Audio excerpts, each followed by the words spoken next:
नमस्कार, स्वागत है हमारे यूट्यूब चैनल एग्जाम सिटी में। बात करेंगे 8वें वेतन आयोग और उत्तर प्रदेश स्वास्थ्य कार्यकर्ता के 2800 ग्रेड पे को लेकर के। तो अभी तक हमारे यूट्यूब चैनल एग्जाम सिटी को आप लोग सब्सक्राइब नहीं किए हैं तो प्लीज़ सब्सक्राइब कर लीजिए, साथ में बेल आइकन प्रेस कर लीजिए ताकि हर लेटेस्ट वीडियो के नोटिफिकेशन आप सभी को मिलते रहें। उत्तर प्रदेश में भी 8वें वेतन आयोग की तैयारी शुरू कर दी गई है। जल्द ही आप सभी को 8वें वेतन आयोग के गठन के लिए सिफारिश देखने के लिए मिल सकता है। वहीं सार्वजनिक अवकाश आज का दिन है, संत रविदास जयंती है। आप सभी को बहुत सारी शुभकामनाएं।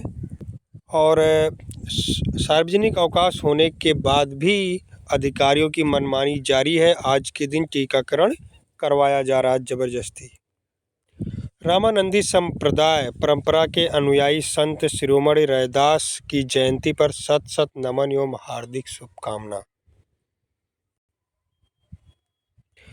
यहाँ आप देखें तो आपके सामने आ जाएगा 8वें वेतन आयोग पर कवायद शुरू। योगी सरकार ने कर्मचारी संगठनों से मांगा सुझाव। 14 फरवरी तक आयोग गठन के लिए लेंगे सुझाव। 8वें वेतन आयोग के गठन के बाबत यूपी सरकार ने 13 विभिन्न कर्मचारी संगठनों से सुझाव मांगे हैं। इन संगठनों को 14 फरवरी तक आयोग के गठन के बाबत अपने सुझाव देने हैं।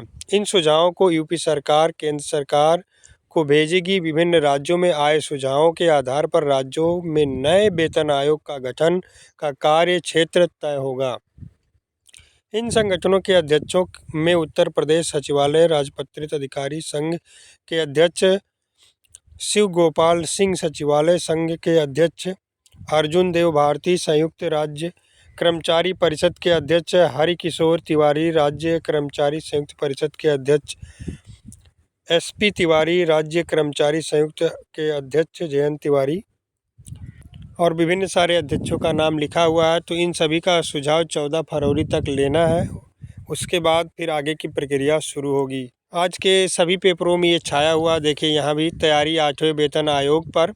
यूपी में भी कवायद शुरू।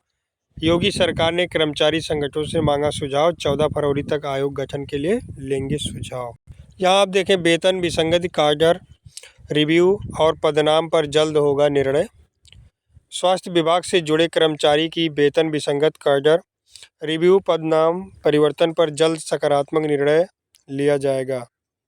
यह आश्वासन प्रमुख सचिव चिकित्सा स्वास्थ्य पार्थ सारथी सेन शर्मा ने मंगलवार को कर्मचारी संगठनों के साथ हुई वार्ता में दिया। LT एसोसिएशन के अध्यक्ष सुरेश रावत व महामंत्री कमल श्रीवास्तव ने बताया कि प्रमुख सचिव ने मनमानीकरण ACP को CMO स्तर पर कमेटी गठित कर लगाने का निर्देश दिए हैं। एक्सरे टेक्नीशियन एसोसिएशन के अध्यक्ष प्रांतीय राम मनोहर कुशवाहा व मंत्री महासचिव दिलीप कुमार ने बताया कि वार्ता में उन्होंने निर्देश दिया है कि आपत्तियों का सूक्ष्म परीक्षण कर समुचित पत्रावली वित्त विभाग को भेजी जाएगी। पदनाम परिवर्तन और जोखिम भत्ते पर भी अन्य राज्यों का उदाहरण भी दिया जाए। उन्होंने बताया कि निर्णय हुआ है कि ACP अब जिले स्तर से होगी। महानिदेशक इसके लिए जल्द आदेश जारी करेंगे। आप लोगों को एक ऑडियो सुनाने जा रहे हैं जो रूपधारा जी का है। पहले उनको सुनते हैं, आप लोग सुने, उसके बाद आप खुद विचार विमर्श कर सकते हैं कि महिला स्वास्थ्य कार्यकर्ता के लिए क्या जरूरी है। सभी बहनों को मेरा नमस्कार। बेसिक हेल्थ वर्कर एसोसिएशन के अध्यक्ष द्वारा एक ऑडियो जारी हुई है प्रमुख सचिव महोदय से वार्ता होने के बाद। तो आप लोग इस ऑडियो को ध्यान से सुनो और इसका रिजल्ट क्या निकला इसको भी रखो ध्यान में। दूसरी चीज, बेसिक हेल्थ वर्कर एसोसिएशन के माध्यम से स्वास्थ्य कार्यकर्ता महिला की कोई भी समस्या का समाधान नहीं हो सकता।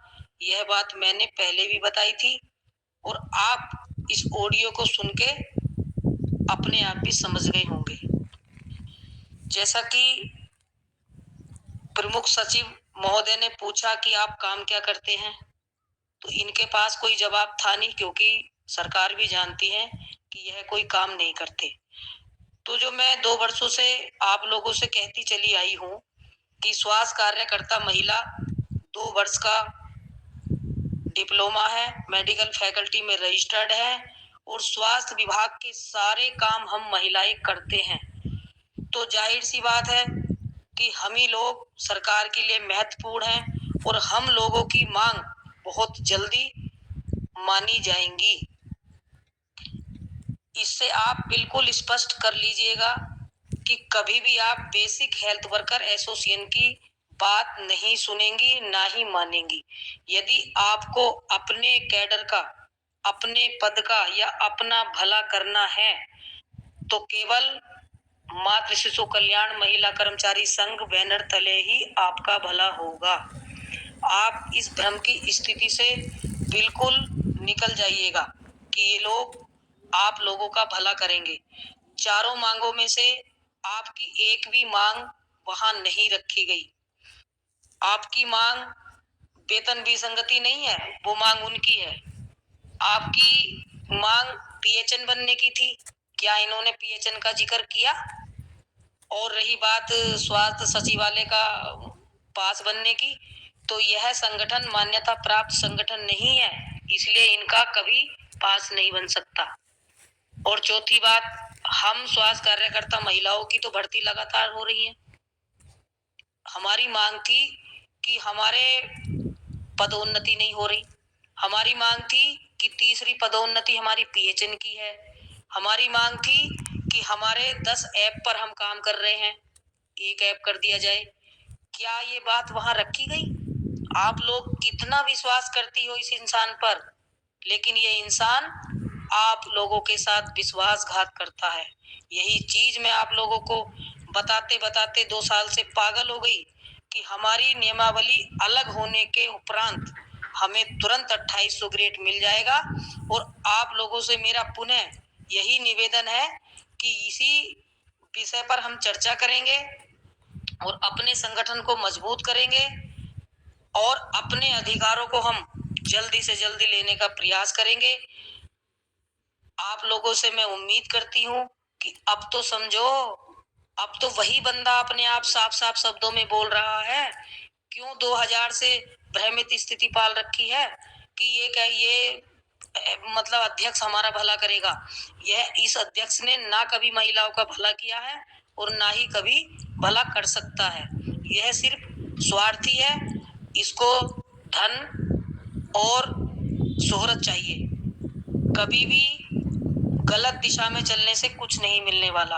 आज इस ऑडियो के माध्यम से कितना हताश और असहाय महसूस कर रहे हैं ये आप सुन के आप भी जान सकते हो। तो मैं पुनः फिर आप लोगों से यही निवेदन करना चाहूंगी कि अभी भी वक्त है आप लोगों के पास, अभी भी संभल जाओ और महिलाओं का एक संगठन, मजबूत संगठन बनाओ और संगठित रहो। मैं आप लोगों को विश्वास दिलाती हूँ कि हम 2-4 महीनों में ही अपने अधिकार प्राप्त कर लेंगे और 2800 ग्रेड तो हम ले ही लेंगे 100%, क्योंकि 2013 में भी हमें सरकार ने 2800 ग्रेड देने की बात रखी थी और नियमावली की बात हमारी सरकार मानने को तैयार है।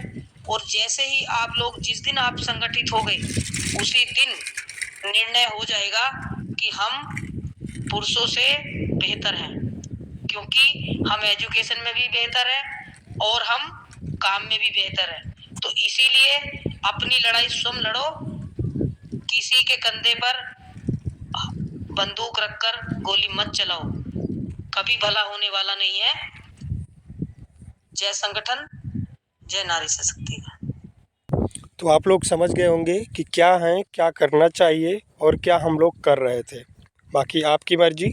अब सार्वजनिक अवकाश होने के बाद भी कई ज़िलों में टीकाकरण हो रहा है, जैसे आगरा, बलरामपुर और कुछ ज़िले होंगे वहाँ भी टीकाकरण हो रहा। बाकी उत्तर प्रदेश में लगभग सभी ज़िलों में टीकाकरण बंद है। यही 2-4 ज़िले हैं जिनको उत्तर प्रदेश में नंबर 1 पे आना है, इसलिए आज ही टीकाकरण कर रहे हैं, सबसे आगे हो जाएंगे ये।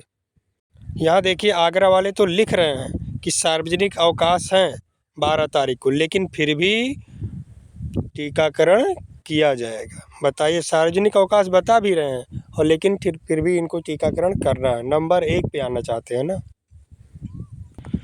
और भी जहां टीकाकरण हो रहा है तो आप लोग कमेंट करके ज़रूर बताइएगा कि हमारे यहाँ टीकाकरण हो रहा है, और जो लोग नहीं हो रहा जिनके यहाँ, वो लोग भी कमेंट करके बता देंगे कि एक बार हमारे यहाँ भी टीकाकरण नहीं हो रहा है। और जिनको यहाँ हो रहा है उनको ढेर सारी शुभकामनाएं कि आप लोग उच्चतम स्तर पर पहुंच जाएंगे टीकाकरण में। बस आज की डेट में धन्यवाद।